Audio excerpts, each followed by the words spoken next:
Round de discussão de casos clínicos. Hoje eu vou te mostrar como a gente chegou no diagnóstico e montou um plano de tratamento para um dos casos ou das patologias que tem maior prevalência na nossa medicina esportiva. E também mostrar qual é a eficácia de tratamentos que a gente usa na nossa rotina, como por exemplo o Children, que é a minha primeira opção em situações onde tem lise óssea. Mas será que o Children funciona para lesões de ligamento? Bom, não é indicação, mas eu vou mostrar para você aqui um ponto extremamente importante. Essa é uma égua manga larga marchador que já estava mais ou menos 8, 10 meses mancando. Não se tinha o diagnóstico exato, pois alguns dias ela demonstrava claudicação, depois melhorava, parava e por aí vai. Já haviam sido tentados vários tratamentos e nenhum foi eficaz. Vocês podem ver nesse início de exame aí, observem bem esses vídeos, ela não está mostrando tão claramente a claudicação. No vídeo à direita, onde ela está indo na marcha, observa bem, mão direita no chão, ela eleva a cabeça, então está claudicando na mão direita, uma claudicação leve, não é nem moderada, pois em outras situações nem fica tão evidente essa claudicação, sem nenhuma efusão aparente, uma égua que estava bem cascada, um bom ferrajamento, rodando na guia, num piso duro. Você pode ver que ela anda com um pouco de dificuldade, tanto para o lado direito quanto para o lado esquerdo. E também, se você observar com calma o vídeo, vai ver que quando a mão direita está para o lado de fora do círculo, claudica um pouco mais. A gente vai para um terreno um pouco mais macio, terreno de grama, se manteve um padrão semelhante. O que acontece em muitos casos como esse, quem faz parte da plataforma de ortopedia sabe que a gente tem um método de 7 passos para mostrar como fazer um exame de claudicação e chegar ao diagnóstico. E por vezes, baseado no que nós vimos no exame físico, a gente vai optar em muitas situações por iniciar fazendo imagens radiográficas e depois partir para os bloqueios. Claro, isso vai variar de cada caso, mas esse era um caso que ela tinha, principalmente se vocês observarem novamente o vídeo dela rodando aqui num piso mais duro, vocês vão ver como ela tinha uma certa redução da amplitude da passada das duas mãos, dois membros torácicos. Isso remete muitas vezes a cavalos que têm alguma dor no casco, que pode ser tanto relacionado ao estojo córneo, como a alterações podotrocleares. Então, por isso, esse foi um dos motivos que a gente iniciou fazendo raio-x. Essa era uma égua que, quando flexionava o dígito, que acaba flexionando o boleto e casco como um todo, aumentava levemente a claudicação, mas não era um grau nem moderado e nem severo. Notava nos primeiros 10 metros, mas depois ela voltava praticamente com o mesmo grau de claudicação que vocês já viram. E aí, como a gente iniciou radiografando, quero que vocês observem agora aqui, mão direita, mão esquerda, que não mancava, coloca na tela cheia esses slides, vocês vão ver que ela tem invaginações sinoviais de grau moderado a severo no osso navicular. Qual é a relevância clínica disso? Eu vou deixar em aberto aqui. Em outros momentos eu vou voltar e falar muito sobre o raio-x de casco, mas pegando, você está lá no teu campo de batalha, examinando um caso, posição lateromedial, comparando esquerdo que não manca com o direito, a mão direita vocês podem notar que tem uma leve atrofia. Por quê? Essa égua já está mancando há muito tempo. Notem também que a terceira falange tem alguns sinais de osteite. A superfície cortical esponjosa do osso navicular não tem alterações evidentes, nem a superfície da segunda, da terceira falange não há formações de osteófitos, tem imagens muito semelhantes, só evidente que também as invaginações sinoviais, tanto na mão direita quanto na esquerda. Ultrassom da região da quartela, comparando mão esquerda com direita, talvez um leve aumento de volume aqui do lóbulo lateral do flexor profundo, mas muito discreto. Como a gente vai entender se isso é relevante ou não? Partir para bloqueios, iniciando por bloqueios perineurais, aqui após bloqueio digital palmar, seguiu com o mesmo grau de claudicação. Subindo, articulação do boleto, radiografamos também, sem nenhum achado relevante. É uma articulação altamente afetada em todas as raças praticamente, mas nenhum achado importante. Então a gente fez bloqueio abaxial, bloqueio 4 pontos, seguiu mancando, tanto que pode ver aqui tem essas áreas radiolucentes, pois esse raio-x foi feito logo após o bloqueio 4 pontos. E aí, comparando o vídeo à esquerda após o bloqueio 4 pontos e o vídeo à direita após o bloqueio na região proximal do suspensório. Observem atentamente, voltem o vídeo à esquerda após bloqueio 4 pontos, vídeo à direita após bloqueio na região proximal do ligamento suspensório. Foi um bloqueio positivo. Só que aí você vai me falar, pô, Júlio, você não fez o ultrassom, raio-x antes de fazer o bloqueio na região proximal do suspensório? Sim. Só que aí, para ficar mais fácil a sequência do caso aqui, eu botei as imagens aqui depois. Pois o que a gente faz de rotina?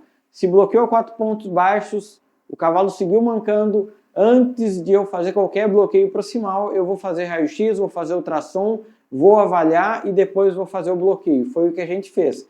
E aqui, no ultrassom, vamos lá, anatomia ultrassonográfica, primeiro aqui na tela, pele subcutâneo, tendão flexor digital superficial, tendão flexor digital profundo, ligamento tcheque distal, ligamento suspensório, margem óssea do metatarso, aqui também mesmas estruturas, margem óssea do metatarso, origem do ligamento suspensório e comparando, avaliando, já fica evidente aqui, mão direita, a margem óssea com áreas irregulares, fragmentadas, exatamente na origem dessa estrutura que é o ligamento suspensório.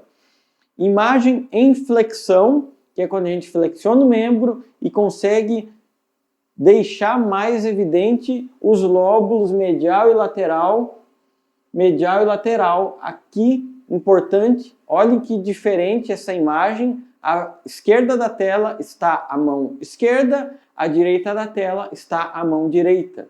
Compare o tamanho, agora vira aqui na TV para mim, compare o tamanho do lóbulo lateral e medial em relação à mão esquerda, compare o padrão de ecogenicidade e aqui a gente tem nessa imagem a porção muscular e de gordura aqui dos lóbulos do ligamento suspensório em sua origem e aqui uma diferença onde a gente não consegue evidenciar tão bem porque já tem um prolapso dessa porção muscular de gordura, evidenciando, e aí juntando com outras imagens, à esquerda da tela, a mão esquerda, à direita da tela, a mão direita. Lesões crônicas na origem do ligamento suspensório. E aí fica uma dica extremamente importante. Todo cavalo que tem lesão na origem do ligamento suspensório tem, em sua grande maioria, envolvimento do tecido ósseo, que pode ser por avulsão, como a gente vê nessas imagens, ou pura e simplesmente do próprio osso subcondral. Agora compara raio-x da mão esquerda e da mão direita. Coloca na tela cheia para vocês verem as diferenças de radiodensidade. Vou aumentar a imagem aqui, ó. Diferente. Olha como está a superfície subcondral do lado direito completamente alterada, afetada. Pois esse cavalo, essa égua, na verdade, já manca praticamente 1 ano. Já tem diversas alterações no osso subcondral. Ou seja, além de nós termos alterações estruturais no ligamento suspensório, temos alterações estruturais extremamente importantes no tecido ósseo subcondral, que sustenta grande parte dessa região anatômica da origem do ligamento suspensório.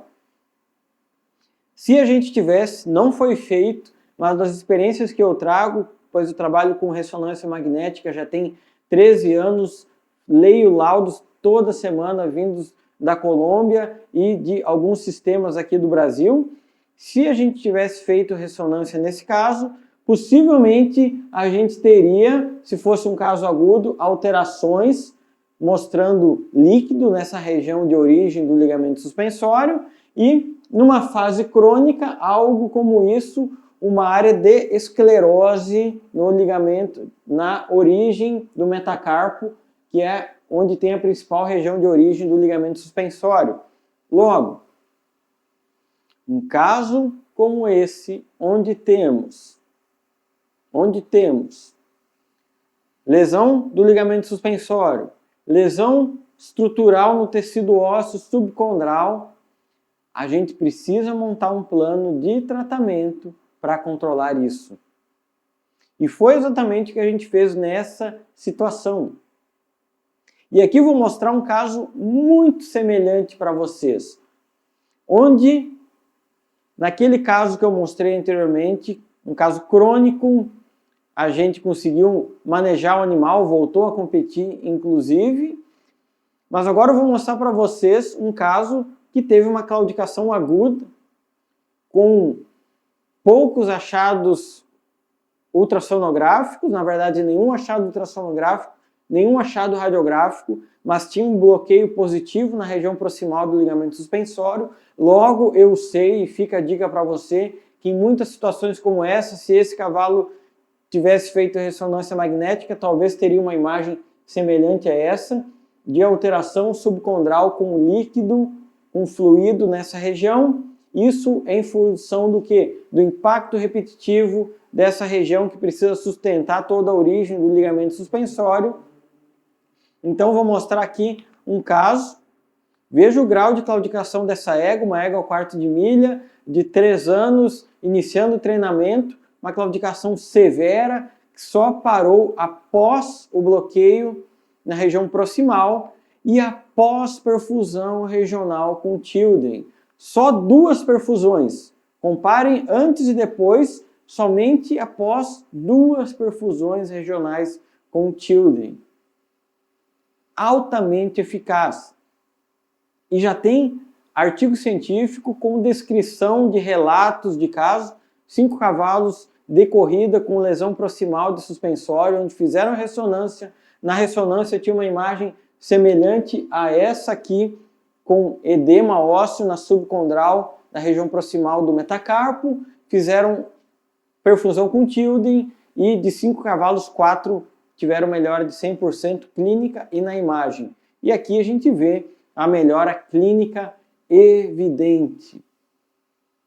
E que tornou nessa situação aí um controle lá no início da lesão, modulando todo o processo, diferente do caso anterior, onde já tinha muitas alterações crônicas e o prognóstico não é bom. Nesse caso aí, a gente pegou no momento exato e conseguimos controlar o caso.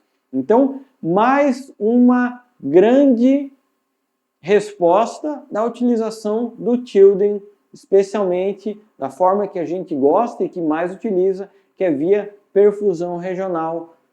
2 frascos de Tilden, porque um membro só está afetado, então 2 frascos via perfusão. A gente faz a perfusão nessa região proximal, exatamente como mostra essa foto, o garrote na região médio-distal do rádio, acessa a veia cefálica no aspecto medial e mantém o garrote aí em torno de 15 a 20 minutos. Se você fizer o diagnóstico correto, montar um bom plano de tratamento, você pode ter resultados como esse. Você quer aprender, se aprofundar junto com nós? Então, no link abaixo está o acesso à plataforma de ortopedia equina. Valeu, galera, até a próxima!